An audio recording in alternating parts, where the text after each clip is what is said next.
சரி நடிக்கிறேன்னு சொல்லியாச்சு ரஜினிகாந்த். படம் ஆரம்பிச்சாச்சு. படம் ஆரம்பிச்சு ஒரு 5-6 நாள் படப்பிடிப்பு முடிஞ்சோன்னு ரஜினிகாந்துக்கு தெரியுது, ஆகா நம்மளை வச்சு செய்கிறாங்க, இது வேலைக்கு ஆகாது இந்த படம், இது வந்து ஒன்றும் தேடுற மாதிரி தெரியல, இது எனக்கான படமாக இல்லை, நான் தாங்குவேனா இதுக்கெல்லாம் அப்படின்னோடனே,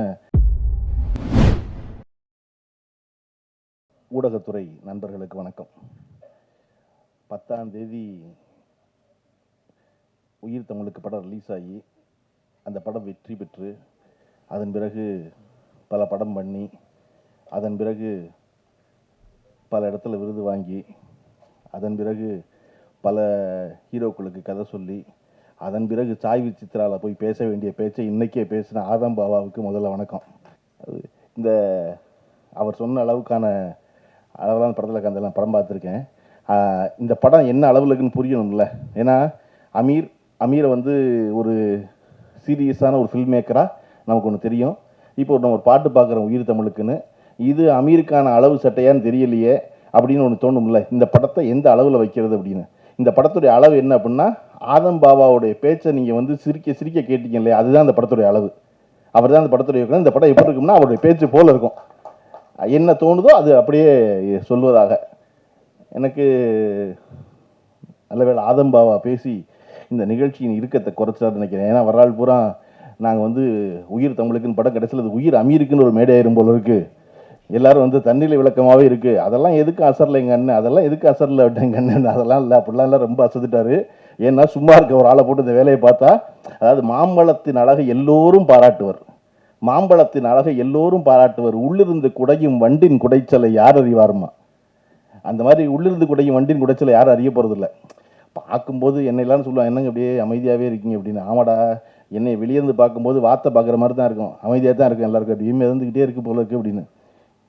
தண்ணிக்கு கீழே பார்த்தாவில்ல தெரியும், அதுக்கப்புறம் கேமரா கீழே இறக்கி தப்ப தப்ப தப்ப தப்ப தப்ப தப்ப தப்ப தப்ப கால் அடிக்கிற அடி நமக்கு வார்த்தைக்கு மட்டும் தான் தெரியும். அந்த மாதிரி அதெல்லாம் நடக்கத்தான் செய்யும், இது ஒன்றும் செய்ய முடியாது. எனக்கு வந்து அமீர் அவர்களை வந்து ஒரு நீண்ட காலம்ங்கிறது நான் வந்து 15 வருஷம், அவர் சொல்கிற மாதிரி 40 வருஷம் இல்லை. எனக்கு தெரிஞ்சதுக்கான முதல் காரணம், எனக்கு அமீரின் மேல் பெரிய ஈர்ப்பு ஏற்பட்டதற்கு காரணம், நான் கல்லூரி முடித்து உதவி இயக்குனராக வந்து சேர்ந்த காலகட்டத்தில் 98 ஒரு 2002, அந்த ஒரு 5-6 வருஷம் இருக்கு இல்லையா, அந்த காலகட்டத்தில் தமிழ் சினிமாவில் ஒரு இஸ்லாமிய பெயர் வருவதே ஆச்சரியம். எல்லா இஸ்லாமியர்கள் அதிகமாக இருந்திருக்காங்களான்னா சினிமாவில் இருந்திருக்காங்க, ஆனால் அதில் கிட்டத்தட்ட 95 விழுக்காடு பேர் ஏதோ ஒரு பொது பேரில் இருக்கோன்னு நினச்சிக்கிட்டு இஸ்லாம் அல்லாத பேர்லாம் வந்திருக்காங்க. நான் முதல்ல அமீர் பேர் தான் ரொம்ப நாள் கழித்து எம்ஏ காஜாவுக்கு அப்புறம் அமீர்னு நேரடியாக பார்க்குறேன். எனக்கு அது ரொம்ப பிடிச்சிருந்துச்சு. ஒருத்தர் தன் அடையாளத்தை மறைக்காமல் அந்த பேர், எனக்கு வச்ச பேர் அமீர் சுல்தான் தான், நான் அந்த பேரோட தான் வருவேன் அப்படின்னு. ஏன்னா எனக்கு நான் படம் எடுக்கும்போது எல்லாரும் சொன்னாங்க, கருப்புள்ளியம்மன்கிற பேர் கொஞ்சம் பழைய பேராக தெரியுது, வயசான ஆளாக தெரியுது அப்படின்னாங்க. நான் சொன்னேன், இதை விட பழைய பேர் மணிரத்னம், மணி ரொம்ப பழசு, ரத்னம் அதை விட பழசு, எடுத்த படம் தான் பேரை முடிவு பண்ண போகுது. நான் நல்ல படம் எடுத்தா என் பேர் நல்ல பேர் ஆகும், நல்ல படம் எடுக்கலைன்னா என் பேர் நல்ல பேராக இருக்காது. அதனால் பேர் மாத்திர வேலை வச்சுக்காதீங்க, 35 வயசுக்கு அப்புறம் இன்னொரு பேர் கிட்டலாம் திரும்ப முடியாது இனிமேல், அதனால எந்த பேரே வச்சுக்கலாம்னு தயாரிப்பாளர்கிட்ட சொல்லித்தான் என் பேரோட வந்தேன். அப்படி தன் பெயரோடு வந்ததுனால அமீர் எனக்கு வந்து ரொம்ப பிடிக்கும். இன்னொன்று எனக்கு ரொம்ப அமீர்கிட்ட பிடிச்சது, எந்த நேரம் எந்த காலம் எதுவாக இருந்தாலும் நீங்கள் அமீருக்கு ஒரு தொலைபேசியில் கொஞ்சம் கேவலாக ஒரு குரலில் பேசுனீங்கன்னா அடுத்த அரை மணி நேரத்தில் நீங்கள் இருக்க இடத்துல வந்து நிற்பார். என்னவோ ஒரு தேவையில் பேசுகிறான், அவன் என்னன்னு தெரியல, அவன் சொல்லலை அதை, ஆனால் அவன் எதையோ ஒன்று வேண்டான், ஏதோ ஒன்று விரும்புகிறான், நம்ம பக்கத்தில் போயிருந்தால் நல்லா இருக்கும் அப்படின்னு நினச்சி வருவது இருக்கு இல்லையா, அது நான் அவர்கிட்ட கற்றுக்கிட்ட குணம். நான் இன்றைக்கும் ராத்திரி 12 மணிக்கு 2 மணிக்கு யாரோ ஒருத்தர் ஃபோன் பண்ணி குரல் லேசாக உடஞ்சிச்சுன்னா பரவாயில்லன்னு எந்திரிச்சு உடனே அவரை பார்க்க போயிடுறேன். ஏன்னா மனித மனம் மிக மிக எளிமையானது, அதே சமயம் அந்த மனம் அவ்வளவு சிக்கலானதும் கூட.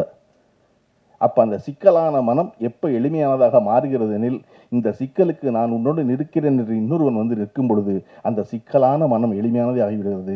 அப்படி மாபெரும் சிக்கல்களை மிக எளிமையாக்குவதற்கான வழியை நான் அமீரிடம் கற்றுக்கொண்டேன், அதை நான் செய்கிறேன். எனக்கு அதை அவற்றை ரொம்ப பிடிச்சிருந்த ஒரு விஷயம். நான் இந்த மேடையில் ஜன்னாதன் இருந்திருந்தா ரொம்ப நிறைவடைஞ்சிருக்குன்னு நினைக்கிறேன். எஸ்பி ஜன்னாதன், காரணம் நானும் அமீரும் ஜன்னாதனும் எந்த நோக்கமும் இல்லாமல் பயணப்பட்டவங்க, எந்த தேவையும் இல்லாமல். வாழ்வு எப்பொழுது அழகாக மாறுகிறது, எவர் உங்களிடம் எதையும் எதிர்பார்க்காமல் இருக்கிறாரோ அவரோடும், எவரிடத்தில் உங்களுக்கு எந்த எதிர்பார்ப்பும் இல்லையோ அவரோடும் இருக்கும் பொழுது அந்த வாழ்வு மிக அழகானதாக மாறுகிறது. எனக்கும் ஜன்னாதனுக்கும் அமீருக்கும் எப்பொழுதும் எந்த எதிர்பார்ப்பும் இருந்ததில்லை, எந்த வேலையிலையும். அதாவது பொதுவாக ஒரு 3 டேரக்டர் சேர்ந்து என்ன செய்வான், 3 பேர் சேர்ந்து ஒரு படம் பண்ணணும், ஒரு ப்ரொடக்ஷன் கம்பெனி ஆரம்பிக்கணும், நீ நடிங்கணும், நான் எடுக்கிறேங்கணும். அப்படி எதுவுமே இல்லாமல், சம்பந்தம் இல்லாமல் நாங்கள் எங்கெல்லாம் போயிருக்கோம் அப்படின்னு யோசிச்சு பார்த்தா தெற்கு வடக்கா எந்த தொடர்பும் இல்லாமல் சுற்றியிருக்கோம்.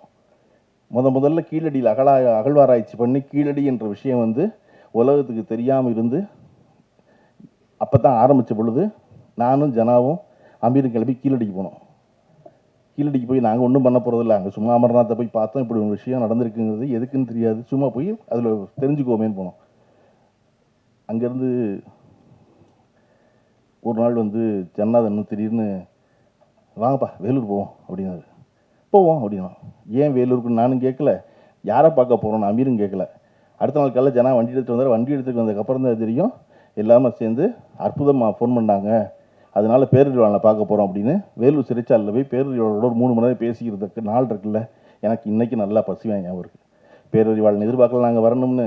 நாங்கள் பேரறிவாளனை போய் பார்த்ததுனால அவருடைய விடுதலையை ஒன்றும் வேகப்படுத்திடல, ஆனால் ஒருத்தரை பார்க்க போகணும்னு தோணுச்சு, வாங்க போவோம்னு.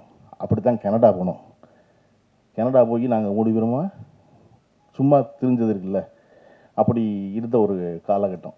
கனடாவிலிருந்து பேரறிவாளன் கீழடியிலிருந்து எந்த நோக்கமும் இல்லாமல் ஊர் சுற்றிக்கிட்டு இருந்தது. இந்த காலகட்டத்தில் அவர் வந்து இப்படி ஒரு படம் என்பது எனக்கோ ஜனநாதனுக்கோ உவப்பானதாக இல்லை.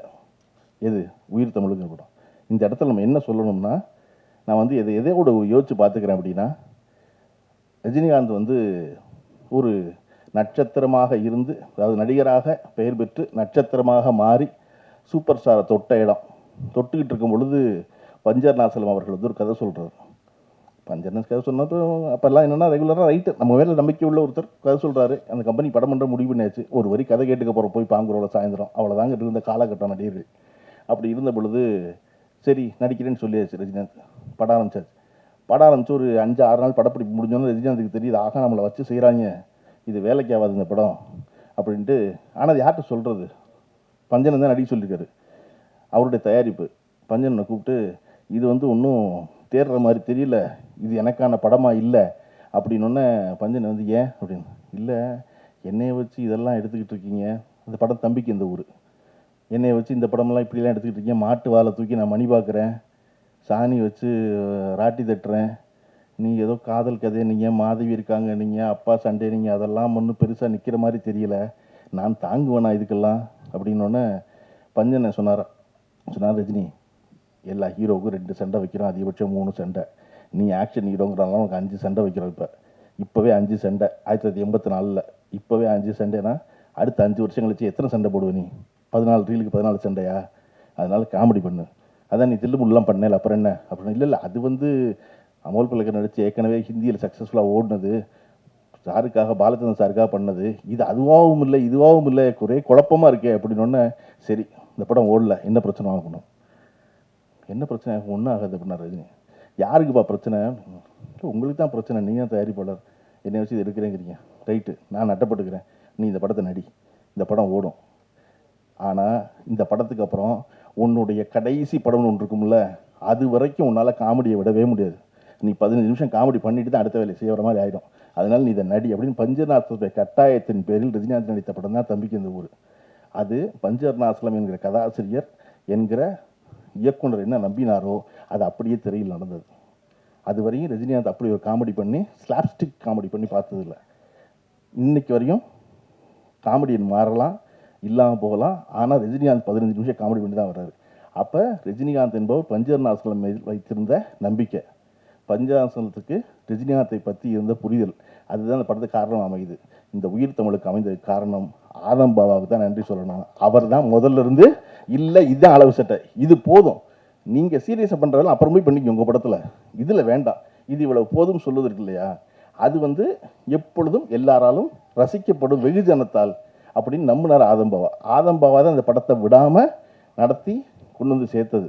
அதனால ஆதம் பாபா இதில் பாராட்டுக்குரியவர். கொஞ்சம் கூடுதலாக பேசிட்டனோ அப்படின்னு அவரே கேட்டு உணர்ந்திருக்கார் அவர், அது தெரிஞ்சிருக்கு. அதனால வந்து இது வந்து லைவ் மீடியா போனதால் எடிட் பண்ண முடியல, படமாக இருக்கிறதுனால திரும்ப திரும்ப பார்த்து எது கூடுதலாக இருக்குன்னு தெரிஞ்சு எடிட் பண்ணி ஒரு அளவான அழகான ரொம்ப அதாவது தன்னை போல ஒரு படம்பாங்களா, அது பாட்டு இயல்பாக ஓடி முடிகிற ஒரு படமா, அப்படி ஒரு படம். கதாநாயகி மிக அழகான ஒரு கதாநாயகி. எனக்கு இன்னைக்கு ரொம்ப நாள் கழித்து நான் படத்தில் பார்த்துக்கிறேன், நேரில் பார்க்குறேன். ஒரு ஒப்பனைகள் இல்லாமல் இவ்வளவு இயல்போடு ஒரு கதாநாயகி தமிழுக்கு மீண்டும் வந்திருப்பது என்பது பெரிய மகிழ்ச்சி இல்லையா? அவர் ஆதம்பாவை சொன்னது ரொம்ப உண்மை. ரொம்ப இயல்புத்தன்மையோடு ஒருத்தருக்கணும்ல ஒரு மேடையில். அப்படிங்கும்போது அப்படி ஒரு கதாநாயகி, அதுபோல் மிச்ச நடித்த நடிகர்கள் எல்லாரும் அவ்வளவு சிறப்பாக இருந்தது என்பது. இதில் இந்த படம் ரொம்ப ஆதம்பாவாவுக்கு ரொம்ப முக்கியமான ஒரு படமாக அவரே சொன்னார். ஒன்றுமே பண்ண விட மாட்டேங்கிறாங்க எங்களை அப்படின்னு. அதெல்லாம் அப்படித்தான் எல்லா காலகட்டத்தில் எல்லாரும் அதை செஞ்சுட்டே இருப்பாங்க. நீங்கள் இந்த படம் வெற்றிகரமாக ஓடி அடுத்த படத்துக்கு மட்டும் உங்களை வாங்க வாங்கன்னு கூப்பிடுவாங்கல்ல, அவ்வளோதான். அன்றைக்கி ஒரு புது எதிரி இருப்பான், அவ்வளோதான். எதிரி மாறிக்கிட்டே இருப்பானே ஒழிய, வேண்டாம்னு நினைக்கிறவங்க மாறிட்டே இருப்பான ஒழிய, வேணும்னு நினைக்கிறவங்க மாறிக்கிட்டே இருப்பான ஒழிய, அது ஒன்று நடந்துக்கிட்டே தான் இருக்கும் இல்லையா? இன்றைக்கி நீங்கள் வந்து சாதாரணமாக 1000 ரூபா சம்பாதிக்கிற ஒருத்தனுக்கு 100 ரூபா பிரச்சனை சரியா? நீங்கள் வரும்போதே ஆஃபீஸ் போட்டு வந்தவர் அசிஸ்டன்ட் முடியலன்னு டேரக்டர் வர்றீங்க, அவ்வளோதான். லட்ச ரூபா சம்பாதிக்கிறவனுக்கு 10,000 ரூபா பிரச்சனை, கோடி ரூபா சம்பாதிக்கிறவனுக்கு லட்ச ரூபா பிரச்சனை, 100 கோடி ரூபா வச்சுருவனுக்கு 10 கோடி ரூபா பிரச்சனை அதே தான். அது மாறிக்கிட்டே தான் இருக்க போகுது. நீங்கள் வந்து எனக்கு காசி ஆனந்தனுடைய கதை, காசி ஆனந்தன் கதைகள் ஒரு புத்தகம் இருக்கும், எனக்கு அது ரொம்ப பிடிக்கும். நான் அடிக்கடி வந்து பிறற்ற புத்தகங்களில் அது ஒரு புத்தகம். அது வந்து காலையில் வந்து சூரியன் உதிக்கும், சூரியன் உதிச்சா சேவல் கூவும், சேவல் கூவுனா சூரியன் மகிழ்ந்து தன்னுடைய வருகையை சேவல் வரவேற்குது அப்படின்னு நினச்சாக மகிழும். மாலை மங்கும், மேற்கு நோக்கி சூரியன் கவிழும், ஆனால் கூவுறதுக்கு சேவல் வராது. மனம் நொந்து சூரியன் சொல்லும், எழும்போது வருகிறவனெல்லாம் விழும்போது வருவதில்லை அப்படிங்க. அப்படி அந்த புத்தகம் பூரா 2 வரி தான் எழுதியிருப்பார் காசியானந்தன். ஒரு 4 வரி கதை, 2 வரி அவ்வளோதான் இருக்கும் அதில். அது நண்டு கடற்கரையில் ஓடிக்கிட்டே இருக்கும், ஓடுனா பின்னாடி நண்டின் கால் தடம் தெரியும், அந்த கால் தடத்தை தெரிவதற்குள் அலை வந்து அழிக்கும். நண்டுக்கு பெரிய கோவம் இருக்கும் அலையை பார்த்து, அது என்னோட அடையாளம் இல்லையா, அதை நான் விட்டு வர்றேன், அதுக்குள்ளே இது வந்து என்னை அழிக்குதே அப்படின்னா கொஞ்ச நேரம் கழித்து நண்டு பிடிக்க நரி வரும், நரி வந்து நண்டின் கால் தடம் தேடுனா எங்கேயுமே இருக்காது, அலை அழிச்சிருக்கும் போது காசியானந்தன் கடைசியில் முடிப்பார், முன்பே காப்பான் அன்பே நட்பு அப்படின்னு. மீனுக்கு வந்து ஒரு குளத்தில் தாமரை மலர்ந்து நிற்கும், மீனுக்கு ரொம்ப கோபமாக இருக்கும், குத்தி கிழிச்சவன் தாமரைன்னு தோணும். வந்த வண்டு கேட்கும், ஏன் தாமரை மேலே இவ்வளோ கோவப்படுறாரு?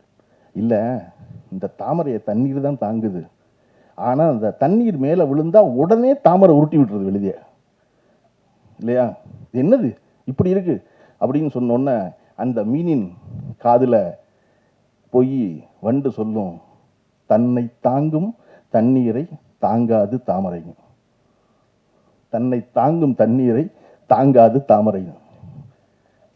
எப்பொழுதும் தாமரையை நிலச்சிருக்க வைக்க நினைச்சா தாமரை அவனை எல்லாம் புழைக்க வைக்காது. இது நான் சொல்லல, காசி ஆனந்தன் சொன்னாரு. அதை போல இந்த படம் மிக இயல்பாக இன்றைய அரசியலை பேசுகிறது. இது ஒரு 4 வருஷமா எடுத்த படம், 3.5 வருஷம் ஆச்சு. 3 வருஷமா எடுத்த படம் சொல்றதுக்கு இல்லையா? இந்த படம் இன்னைக்கும் மிக சரியாக இருப்பதற்கான காரணம் நம்ம அரசியல் சூழல் மாறவே இல்லை. நம்ம அந்த விழா தொடங்கும் போது தமிழ்த்தாய் வாழ்த்து பாடணும். தமிழ்த்தாய் வாழ்த்துல ரொம்ப முக்கியமான, நான் ரொம்ப ரசிக்கிற, ஒவ்வொரு தடவையும் நான் வாய் விட்டு பாட நினைப்பதற்கான காரணம் அதனுடைய கடைசி வரி, உன் சீரிழமை திறம் வியந்து செயல் மறந்து வாழ்த்துதுவேன். தமிழ் ரொம்ப பழைய மொழியில், பல்லாயிரம் ஆண்டுல முன்தோன்றிய மூத்த குடியில் அது எப்படி இளமையாக இருக்க முடியும்? உன் சீர் இளமை திறம் வியந்து செயல் மறந்து வாழ்த்துவேன். தமிழ் கிளவியாக இருக்கணும், பல்லு போயிருக்கணும், தோல் சுருங்கிருக்கணும், ஆனால் அது எப்படி இளமையாக இருக்குது அப்படின்னா, நமக்கு வந்து 2000 வருஷத்துக்கு முன்னாடி ஒரு அடையாளம் எடுத்துக்கிட்டோம்னா திருக்குறள். திருக்குறளை ஒரு எல்லாருக்கும் தெரிஞ்ச திருக்குறள் பேசணும்னா, முயற்சி திருவினை ஆக்கும், முயற்றின்மை இன்மை புகுத்தி விடும். இது எழுதி 2000 வருஷம் ஆச்சு. ஆனால் இன்னைக்கு கேட்டோம்னா முயற்சி தெரியும், திருவினை பணத்தின, திருனா பணம், திருமகள், முயற்சி திருவினை ஆக்கும், முயற்சி பண்ணா பணம் ஆக்கும், முயற்றின்மை முயற்சி இல்லைனா இன்மை புகுத்தி விடும், வறுமை உள்ள வந்துடும். 2000 வருஷத்துக்கு முன்னாடி வள்ளுவன் எழுதுனது இன்னைக்கு பழனியப்பனுக்கு புரிகிற மாதிரி நேரடியாக பேச முடியல வள்ளுவனோட. அதனால தான் அது உன் சீர் இளமை திறமையந்து செயல்பறந்து வாழ்த்துதுமே. எத்தனை வருஷம் வேணாலும் ஆகலாம், அன்னைக்கு இருக்கிற இளமையாக இருக்கிறோம், நீ கான்டாக்டில் இருப்ப, டச்சில் இருப்ப, அவனுக்கு விளக்குன மாதிரி இருப்ப அப்படின்னு. அப்படி இந்த படம் 3 வருஷம் ஆயிருக்கலாம். ஆனால் இந்த உயிர் தமிழுக்குங்கிற படம் இன்றைய அரசியலோட நேரடி கான்டாக்டில் உள்ள படம். அதனால ஆதம் பாபா நினைச்ச அவருடைய பெரு வெற்றியை இந்த படம் கொடுத்துடட்டும். கொடுத்ததுக்கப்புறம் எப்படி அமீருடைய அலுவலகத்திலையும் பாலாவுடைய அலுவலகத்திலையும் போய் 12 மணி நேரம் காத்திருந்தாரோ, அப்படி இந்த தமிழ் சினிமாவின் உச்ச நட்சத்திரங்கள்கிட்ட போய் மறுபடியும் 12 மணி நேரம் காத்திருந்து ஒரு கதை சொல்லி படம் பண்ணுற பெரிய தயாரிப்பாளராகவும் ப்ரொடியூசராகவும் ஆகிற வாய்ப்பை இந்த உயிர் தமிழுக்கு ஒரு வழங்கட்டும். குழுவினர் அனைவருக்கும் வாழ்த்துக்கள். நன்றி.